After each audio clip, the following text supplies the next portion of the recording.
asalaamaaleykum mbokk yi ñuy seetaan à travers Vision Plus ba léegi si suñu opération dox mbokk avec la RS Yoff Basket la RS Yoff Basket comme ni ñu ko xamee ñu ngi si en tournée pour la montée de première division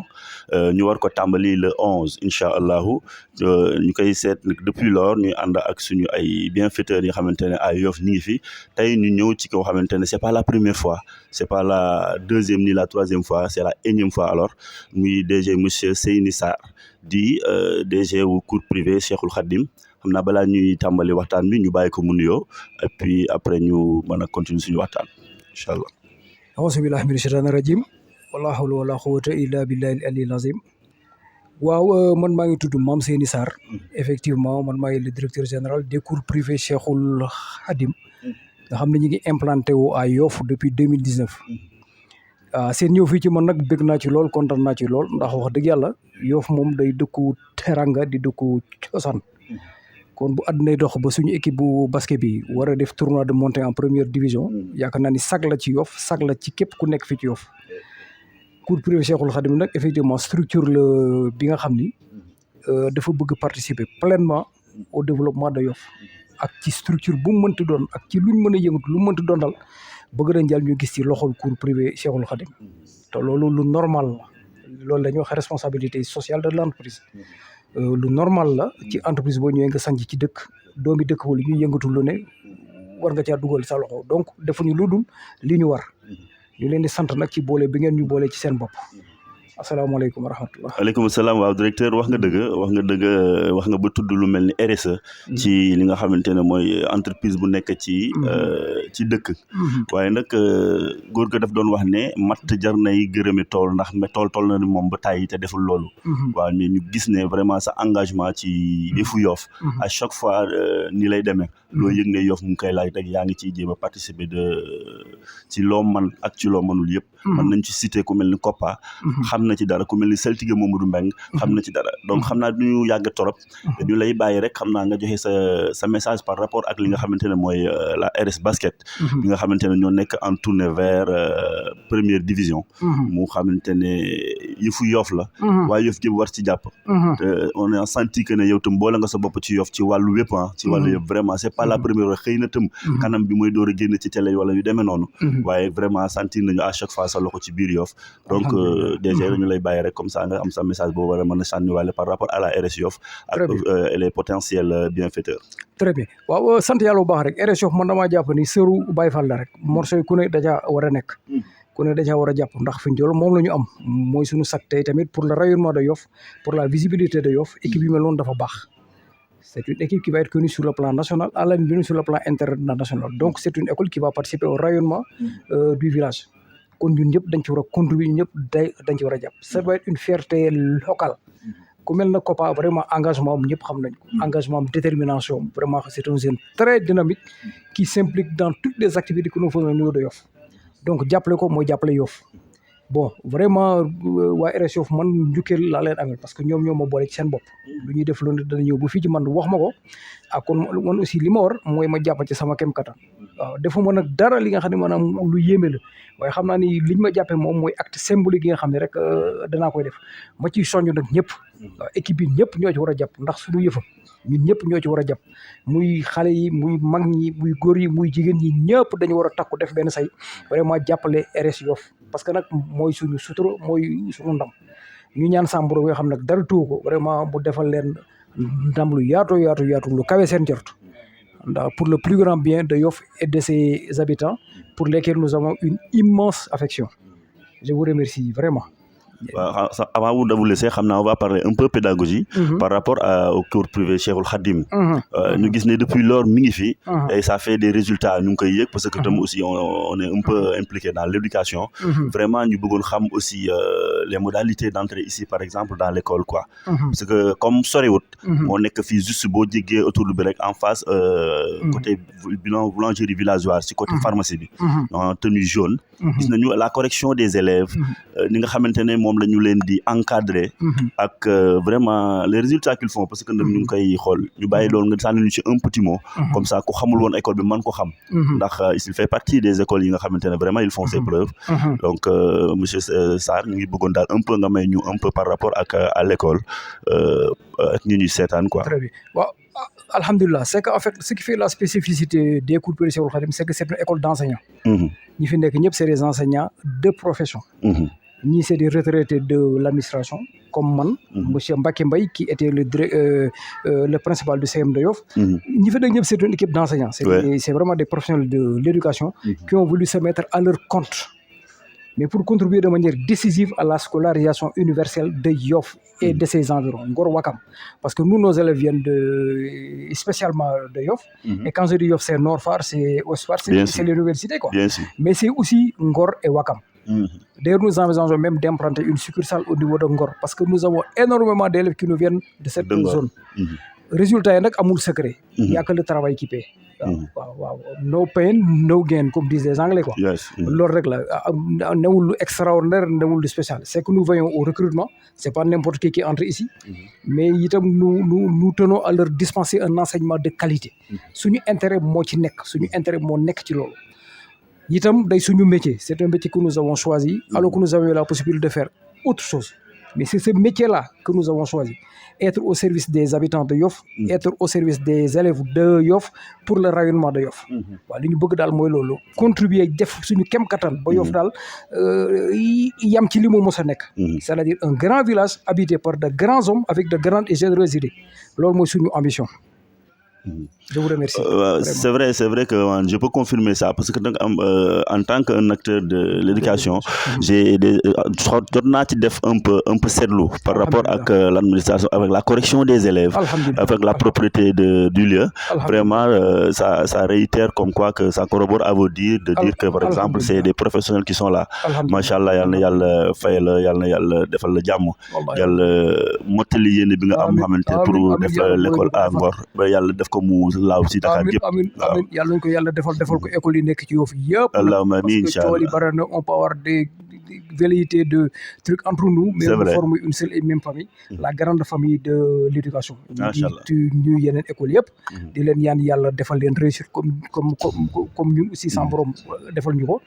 xanaa di assurer rek ne école bi ça va de la maternelle à la terminale nous avons tous les cycles tous les cours te tamit inscription bi def nañ ci xewal je veux pas jeter des pierres dans le jardin des collègues mais nous sommes la seule école à ne pas faire d'augmentation cette année malgré le renchérissement de tous les prix. Vous pouvez donner les prix. Oui, l'inscription en classe de maternelle, petite section, grande section, moyenne section, c'est 30 000 francs et 10 000 francs le mois. Au niveau de l'élémentaire, c'est-à-dire de la classe CI au CM2, c'est 48 000 francs l'inscription. La mensualité, c'est de 15 000 francs.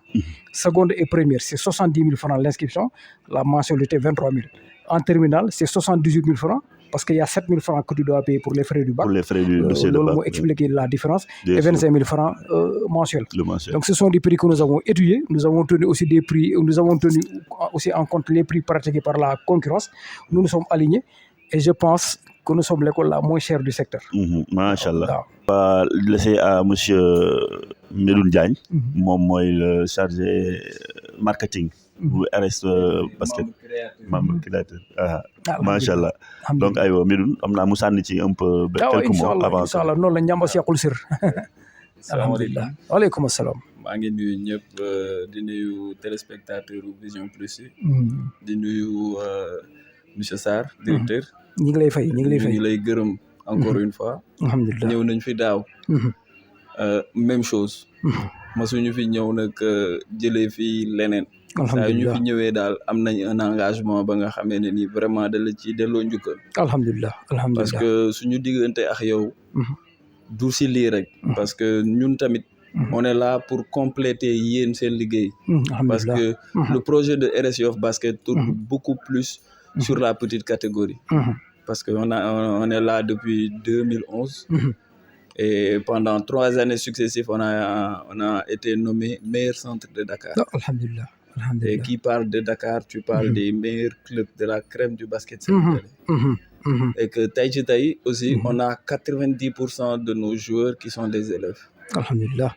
qui sont des élèves. Et on est dans un projet, nous, ce que l'on veut, moi, que RS Yoff Basket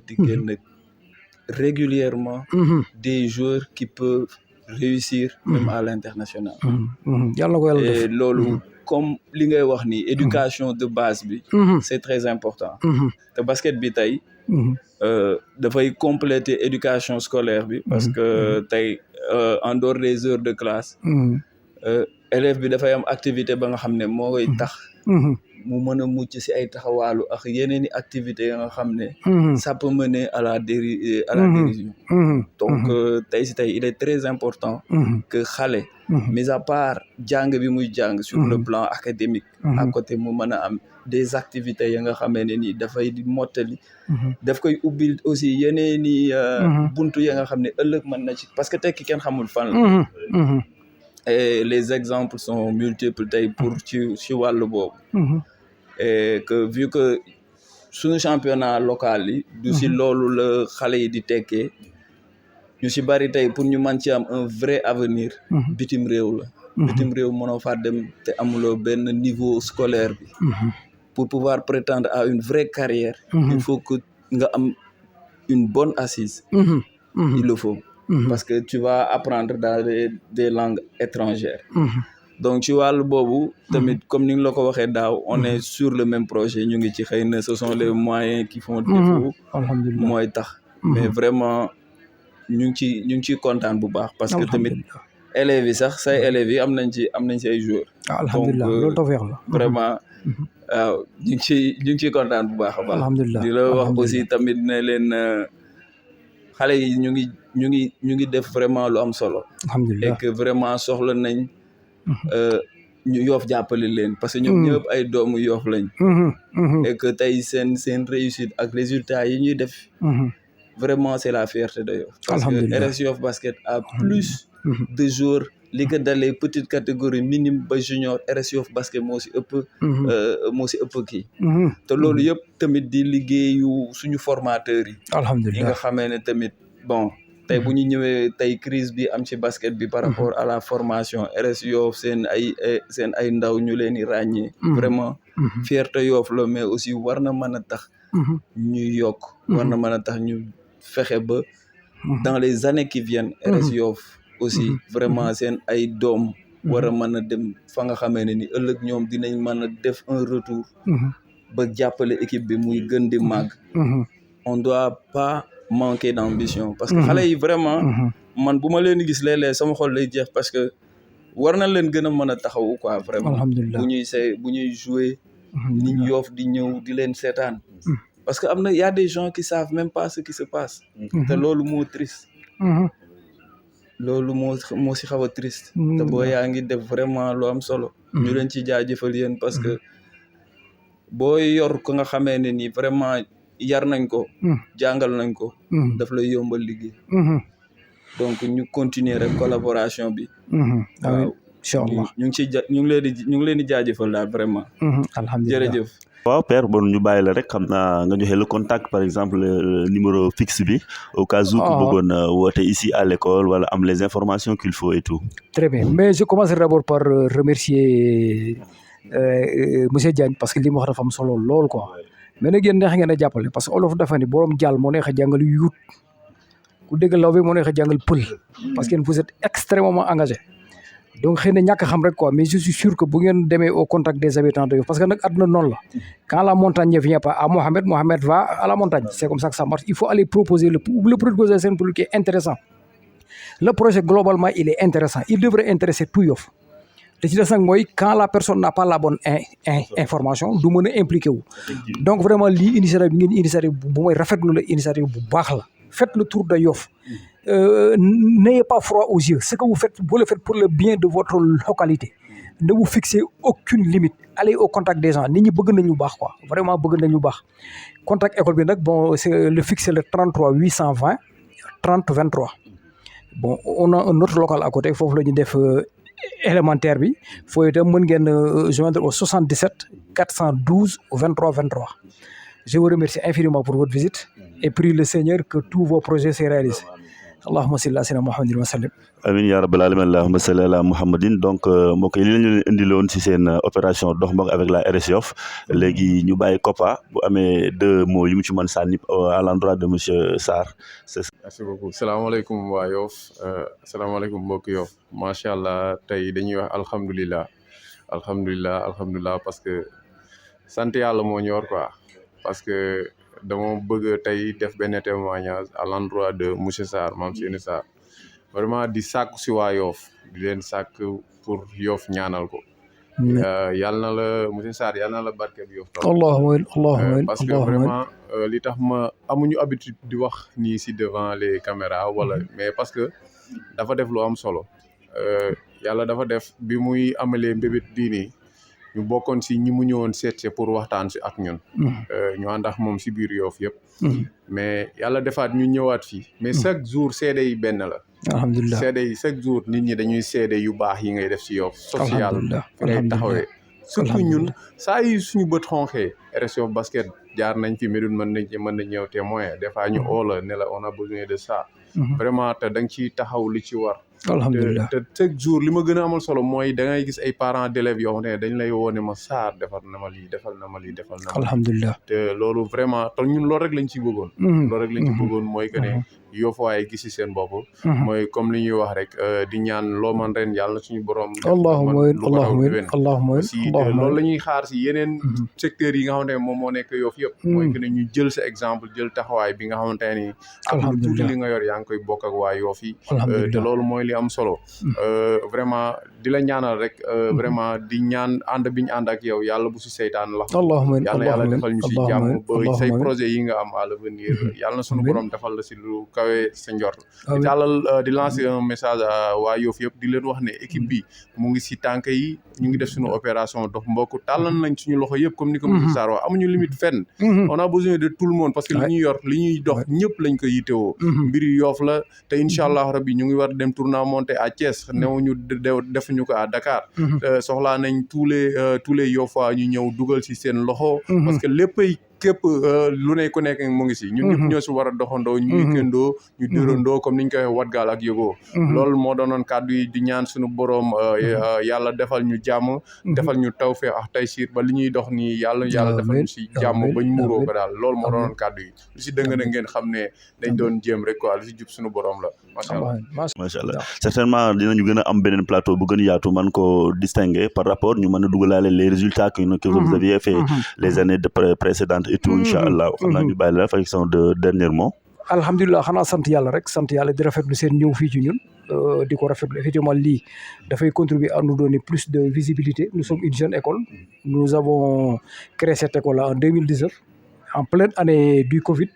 mais avec l'appui de tous les habitants de Yoff ñi ngi sant yàlla bu baax daal d'année en année l'école évolue di leen sant bu baax ci ñëw bi ak di leen remercier allahumma salli ala sayyidina muhammadin wa sallam. voilà Kopa donc l'appel baa ngi noonu vraiment waa Yoff Géej yéen ñëpp yéen ko ñoo ko déggandoo képp koo gis ne ku yëg ne in vraiment sa bokk ci Yoff mi ngi ci yow vraiment ñu ngi lay tàllal loxo xel mën na fattu mais ku dégg wala ku gis l'appel bi nga xam ne vraiment mooy sa appel vraiment ñu ngi remercier monsieur Sarr man pour une première maa ngi koy door a gis mais macha allah gis nañu une religiosité vraiment qui reflète l'image vraiment si mahum fi wujuhihim bi alxuraan bi wax macha allah allahumma la aduru yàlla sàmm la incha allah donc opération dox mbokk ñu ngi dem di seeti jiwaat beneen mbokk fii ci biir Yoff incha allah